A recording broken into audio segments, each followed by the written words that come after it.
उपासना का अर्थ है, ये भक्ति योग है। उपासना अर्थात भक्ति योग। उपासना का सीधे सीधे अर्थ होता है पास में बैठना। जिसके पास हम बैठते हैं वैसे ही हो जाते हैं। भृंग एक फतिंगे का नाम है, उसके पास जो भी आता है वो उसी के जैसा हो जाता है। गिरगिट को रंग बदलते आपने देखा है, बदलता है ना रंग। उपासना, उपनिषद, उपवास, ये एक ही तरह के शब्द है। उपनिषद का मतलब भी है पास में बैठना और ज्ञान अर्जन करना। उपवास का मतलब भी है पास में वास करना।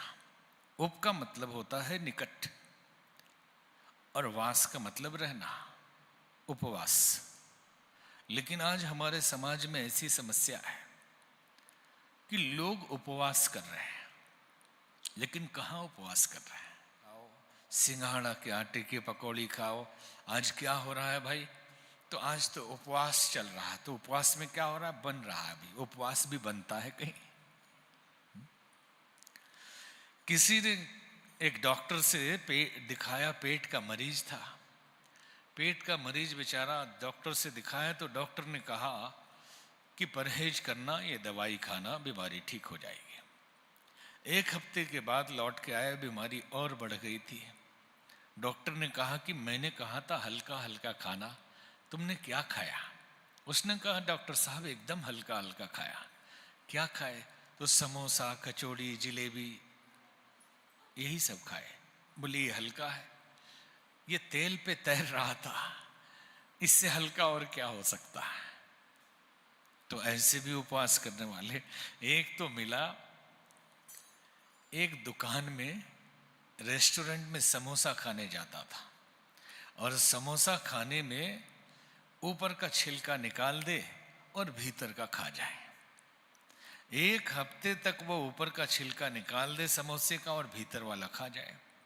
एक हफ्ते के बाद पूरा समोसा खाने लगा। दुकानदार ने पूछा कि इसका रहस्य नहीं पता चला कि आप ऊपर वाला फेंक देते थे फिर अंदर का आलू खाते थे, आज आप पूरा खा रहे हैं। तो उसने जो उत्तर दिया कि डॉक्टर ने बाहर का खाना मना किया था। डॉक्टर ने कहा था बाहर का मत खाइएगा, तो हम बाहर वाला नहीं खा रहे थे, भीतर वाला खा रहे थे। उपवास का मतलब ईश्वर के साथ वास करना। लोग समझते हैं कि भोजन नहीं करना उपवास है। भोजन से उसका कोई लेना देना नहीं। आप भर पेट भोजन खा के भी अगर ईश्वर का सुमिरन करते हैं तो आपका उपवास है।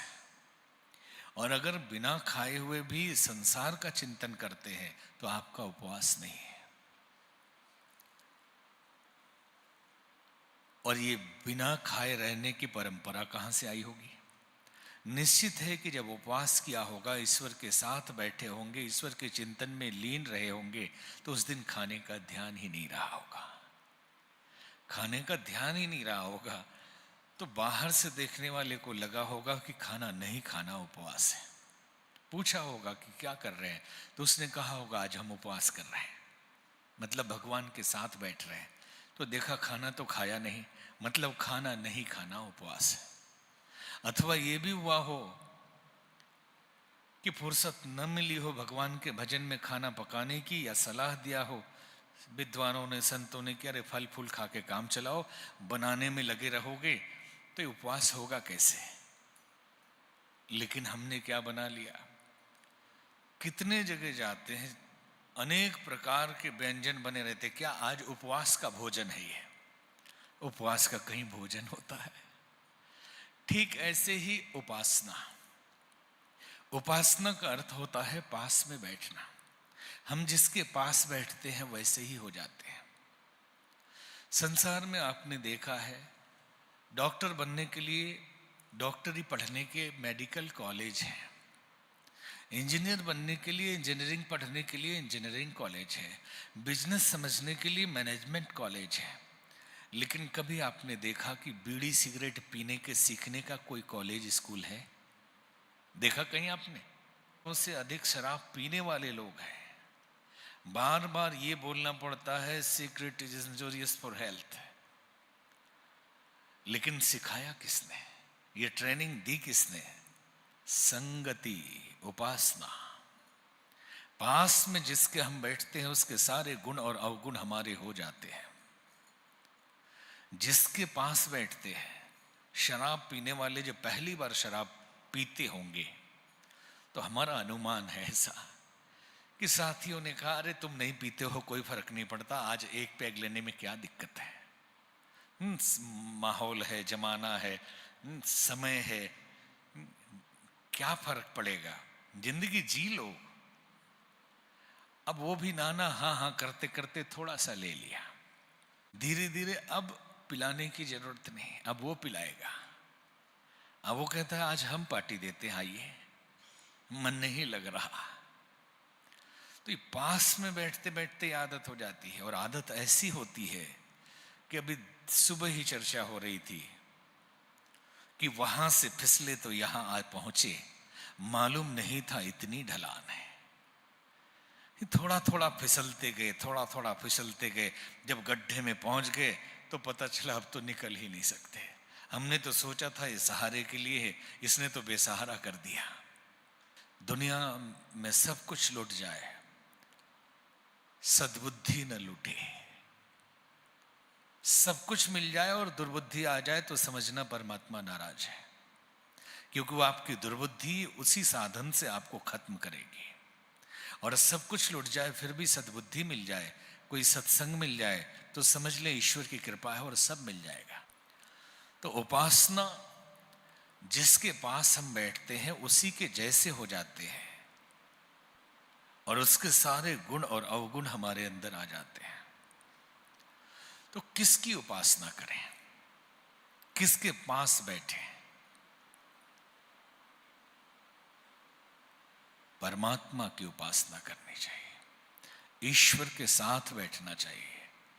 कई लोग सिखाते हैं, अच्छी बात है कि हम जो पूजा पाठ करते हैं ये गॉड को धन्यवाद देते हैं, भगवान को थैंक्स बोलते हैं, लेकिन हम तो कहते हैं कि उनको थैंक्स बोलने की जरूरत क्या है, वो आपका है, वो हमारा है, हमारे लिए है, सब उसने बनाया है, फिर हम किस बात का थैंक्स बोलेंगे?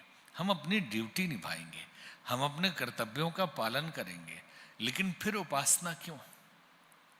हमने एक दिन परमात्मा से पूछा, हमने अपने इष्ट से पूछा कि आप लोग बड़े चापलूसी पसंद है, फूल चढ़ाओ, माला चढ़ाओ, मिठाई चढ़ाओ, नारियल चढ़ाओ, आरती उतारो, पूजा पाठ करो, तब जाके आप खुश होते हैं।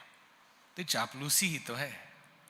जब सृष्टि आपकी है, अब सृष्टि के परम पिता आप हैं, सब बच्चे आपके हैं, तो सब बच्चों को ऐसे ही ख्याल क्यों नहीं करते आप?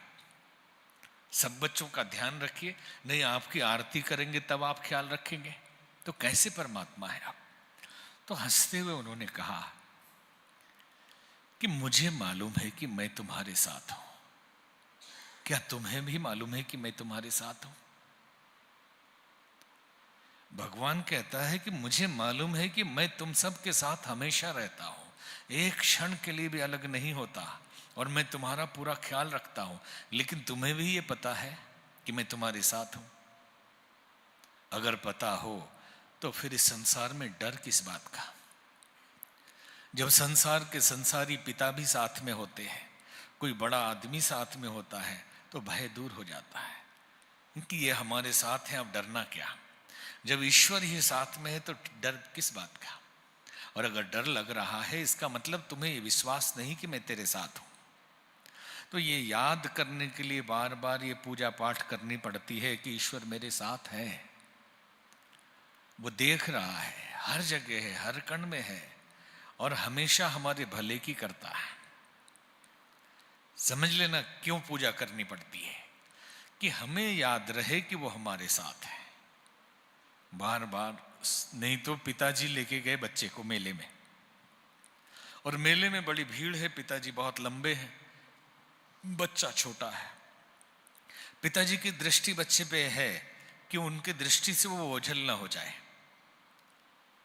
अगर इधर उधर होगा तो पकड़ लेंगे, गोदी में उठा लेंगे, लेकिन बच्चा छोटा है, वो नहीं देख पा रहा कि पिताजी है, दूर खड़े हैं। वो रोना शुरू करता है कि पिताजी कहाँ गए। वो इशारा करते हैं मैं यही हूं।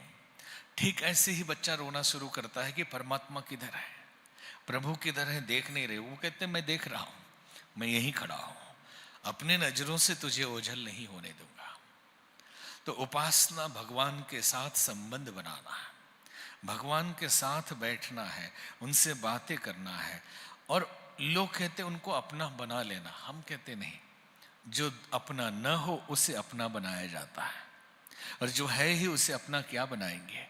सिर्फ याद कर लो कि वो अपना है, और जो अपना है वो हमेशा साथ में है, हमेशा साथ में है, ये याद कर लेना ना केवल। फिर दुख कहाँ रहेगा, न कोई बीमारी रहेगी, न कोई संकट, न परेशानी, क्योंकि जो है परमात्मा के सामने है, और वो है हमारा साथ देने के लिए खड़ा। अगर ये अभ्यास आपने कर लिया तो समझ लें कि विपत्ति के समय में आपको वो बोलेगा कि मैं खड़ा हूं, क्यों डरते हो। हमेशा वो आपसे बात करेगा। और मैं कहता आखन देखी, मैं किसी किताब की बात नहीं कर रहा, ये मेरा अनुभव है। वो आपसे बात करेगा। जिस छवि को कहते हैं जाग के हृदय भगति जस प्रीति, प्रभुतः प्रकट सदा तेहि रीति। जिसके हृदय में जैसा भाव, जैसी छवि रख के परमात्मा को आप प्रार्थना करेंगे, उसी रूप में वो दिखेगा। और कहते हैं कि दिन में 3 बार कम से कम याद कर लीजिए कि मैं अकेले नहीं, वो मेरे साथ है, मेरा ईश्वर मेरे साथ है। 3 महीने के अंदर वो बात ना करने लगे, फिर कहना, वो आपसे बात करेगा। उपासना बहुत बड़ी चीज है। हम अकेले हो जाते हैं क्योंकि संसार में अकेले आए हैं, अकेले जाना पड़ता है। फिर संसार की चीजों से व्यवहार निभाया जाता है, प्रेम नहीं किया जाता। यहां संबंध चलते हैं। प्रीत तो उससे होती है जो नश्वर नहीं है, जो शाश्वत है, जो यहां भी रहने वाला है और वहां भी रहने वाला है। तो ईश्वर की उपासना की जाती है। हमने सुना कि एक पंडित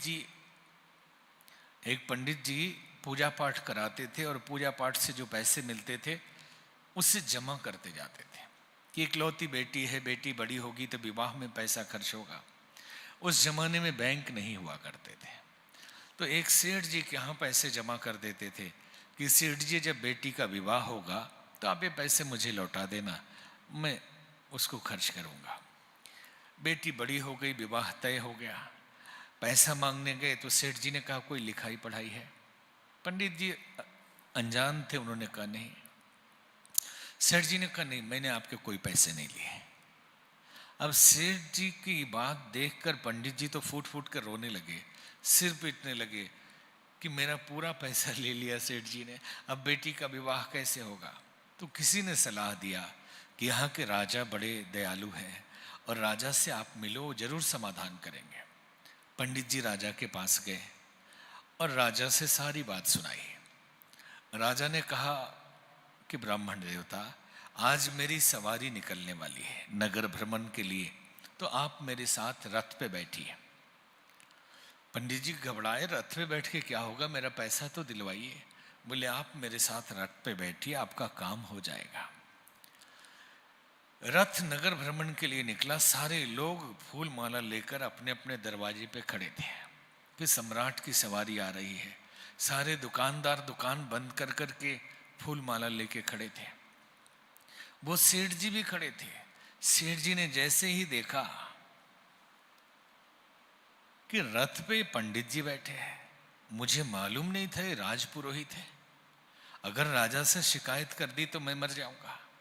वो वहां से भागा, और राजा ने एक सेठ जी को भागते हुए देख लिया। आगे जैसे ही रथ बढ़ा, राजा ने कहा पंडित जी आपका काम हो गया, घर जाइए।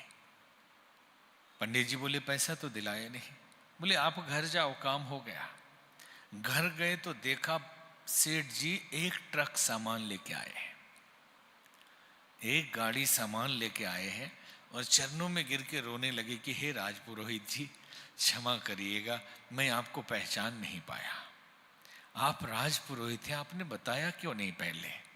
आपकी बेटी मेरी बेटी जैसी है, ये सामान लेके आया हूं और ये आपका पैसा लीजिए, और अब भी कोई जरूरत पड़े तो हुक्म करिए, हाजिर हो जाऊंगा। इतने थोड़े से पहले, 2-4 घंटे पहले या 10 घंटे पहले उनको अपनी ही संपत्ति नहीं मिल पा रही थी। ऐसा क्या हो गया कि इतना साधन मिल गया, अपना भी मिल गया और भी मिल गया? सिर्फ उपासना। पास में बैठ गए राजा के पास में बैठ गए तो इतनी गरिमा बढ़ गई कि संसार का इस व्यापारी डर गया, सहयोग करने लगा। एक राजा 100 किलोमीटर, 200 किलोमीटर, 1000 किलोमीटर का राजा होगा। जब इसके पास बैठने से इतनी बड़ी गरिमा बढ़ती है, मंत्री के पास बैठने से भी गरिमा बढ़ जाती है। कई बार तो मंत्री नहीं, उनके पीए से परिचय हो तो भी लोग कॉलर टाइट करके चलते, अरे पीए साहब से परिचय हमारा, मंत्री जी से काम हम करवा देंगे। और पीए से भी ना हो, पियाइन से हो तो और बड़ी बात है। पियाइन जी को साड़ी पहुंचा दे तो काम हो जाए।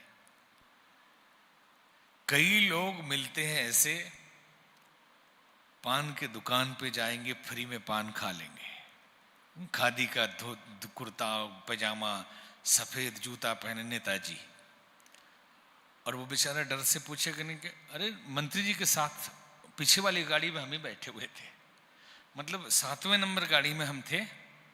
मतलब आप समझ लें कि 7वें नंबर गाड़ी में शायद वो था या नहीं, तब भी गरिमा बढ़ी हुई है कि मंत्री जी के साथ है। ये उपासना है कि जब एक मंत्री, एक पीए, एक राजा के पास बैठने से इतनी बड़ी गरिमा बढ़ती है, तो जो सृष्टि का मालिक है, पूरी सृष्टि का एक अंदाजा लगाइए केवल कि तारे जितने दिखाई देते हैं उससे अनंत गुना है, और एक एक तारा सूर्य से हजारों गुना बड़ा है। सूरज को हम बहुत बड़ा मानते हैं और उससे तारे बड़े हैं, और ऐसी कितनी आकाश गंगाएं हैं, कितने सूर्य हैं, कितने ब्रह्मांड हैं। अब इस ब्रह्मांड में देखें तो 9 ग्रह हैं, उसमें चंद्रमा और पृथ्वी छोटे ग्रह हैं, और पृथ्वी के ऊपर भी 3 हिस्सा पानी है और 1 हिस्सा में धरती है, और उस एक हिस्से के धरती में 7 महाद्वीप है, अमेरिका महाद्वीप, अफ्रीका, एशिया, ऑस्ट्रेलिया, जो भी है। अब उसमें हम एशिया महाद्वीप में आते हैं। एशिया महाद्वीप में भारतवर्ष, भारत खंड, भारत भी बड़ा उपमहाद्वीप माना जाता है, बड़ा देश है भारत। और इस भारत में भी अगर देखें तो उत्तराखंड है, तो लगेगा ये भी बहुत बड़ा है। नैनीताल से लेके देहरादून तक, हरिद्वार से लेके गंगोत्री गोमुख तक बहुत बड़ा है। अब उसमें भी हरिद्वार, और हरिद्वार भी कहेंगे बहुत बड़ा है। हरिद्वार में भी भूपत वाला, तो कहेंगे ये भी बहुत बड़ा है। उसमें भी ये भारत माता पुरम, तो बोले ये भी बहुत बड़ा है। उसमें भी ये शिव योगी धाम, तो बोले इसमें भी कमरे हैं इधर उधर, तो ये हॉल, तो हॉल भी बहुत बड़ा है। हम जहाँ बैठे हैं पूरे ब्रह्मांड में अगर अपनी स्थिति को आकलन करें तो हम कहाँ हैं? कोई अस्तित्व है? और फिर भी हम नहीं समझ पाते। और ये पूरी सृष्टि जितनी बड़ी है उसका सबसे बड़ा मालिक, उस मालिक से अगर रिश्ता बना लिया तो नौकर चाकर से रिश्ता बनाने की क्या आवश्यकता है? अगर राजा से ही संबंध हो गया तो नौकरों से परिचय करने की क्या जरूरत है? एक बार संत कबीर को जांचने के लिए एक बहुत बड़ा फकीर आया। सुल्तान ने एक बड़े फकीर को भेजा कि कबीर संत है या नहीं, इसकी परीक्षा लो। तो बड़ा ज्ञानी फकीर था। फकीर ने जाके 2 प्रश्न किए। संत कबीर से पहला प्रश्न किया कि आप उपासना करते? बोले हाँ। तो किसकी करते हैं? तो परमात्मा की। वो आपको जानता है? बोले हाँ जानता है। तो फकीर नाचने लगा। कहने लगा कि अगर ईश्वर जान जाए, दुनिया जाने ना जाने, क्या फर्क पड़ता है। फिर पूछा, आप उसको जानते हैं? बोले, मैं भी उसको जानता हूं। बोले, जब आप परमात्मा को जान गए तो सृष्टि में जानने लायक बचा क्या? सब कुछ जान लिया आपने। जैसे स्वर्ण को, गोल्ड को जान लिया, तो फिर गहने अलग अलग हैं कि कौन कौन से जरूरत नहीं है, सोने से बनते हैं। असली तत्व जान लिया, सोना अपने पास है। वो सोना भले ही बिस्किट के फॉर्म में है कि गहने के सोना है ना, तो सोने से तो सब बन जाएगा। तो फकीर ने कहा कि ईश्वर को जान लिया, फिर सृष्टि में जानने लायक कुछ बचता नहीं है, कि सब ईश्वर ही है, कण कण वही है। अगर ईश्वर जान लिया तो फिर कुछ नहीं जानना। और उसने आपको जान लिया, फिर दुनिया जाने या ना जाने। अभी क्या होता है आम आदमी के जीवन में? अच्छा, नरेंद्र मोदी जी, हाँ, हम तो बहुत अच्छी तरह जानते हैं उनको, एकदम करीब नजदीक से जानते हैं। तो वो भी आपको जानते हैं? नहीं, वो कहां से जानेंगे, हम तो टीवी पे देखते रहते हैं। हम उनको जानते हैं, वो नहीं जानते। यहां वो भी जाने और हम भी जाने, तब तो अर्थ है ना। तो उपासना का मतलब है कि दोनों एक दूसरे को जाने। अब राजा से परिचय हो गया, फिर क्या मंत्री संतरी नौकर चाकर से परिचय करते रहे? जिसका राजा से परिचय है, दरबानों को सीधे डांट देता है, सीधे डायरेक्ट परिचय है, जाके बोलो कौन आए हैं। और नहीं दरबान से परिचय है, तब सिफारिश लगाएगा राजा साहब के पास पहुंचा भी पाएगा या नहीं। तो इस संसार में हम ये चाहते हैं कि सारी दुनिया हमें जान ले, जान जाए संसार, लेकिन जाने ना भगवान। उत्तराखंड के लोग जान ले, उत्तर प्रदेश के लोग जान ले, झारखंड के लोग जान ले, महाराष्ट्र के जान ले, दिल्ली के जान ले, पूरे इंडिया के लोग जान ले, अमेरिका के लोग जान ले, लेकिन भगवान न जाने हमको। अरे वो जान जाए तो फिर जानना बाकी नहीं रह जाता। और हम जब जानने की कोशिश करते हैं तो अमेरिका के बारे में जान ले, इतिहास के बारे में जान ले, संसार के बारे में जान ले, क्रिकेट के बारे में जान ले, सिनेमा के बारे में जान ले, लेकिन परमात्मा के बारे में ना जाने, जो मूल है उसके बारे में नहीं जानते। उपासना का मतलब है ईश्वर को अपना बना लेना। ये भक्ति योग है, ईश्वर से संबंध जोड़ लेना। जैसे एक जगह एक मेला लगा हुआ था, मेले में ये घोषणा थी कि जितनी वस्तुएं रखी है, जो आएगा जिसे छुएगा वो उसका हो जाएगा। लोग आते थे, छूते थे, ले जाते थे सामान, लेकिन सारे सामान आधे अधूरे थे,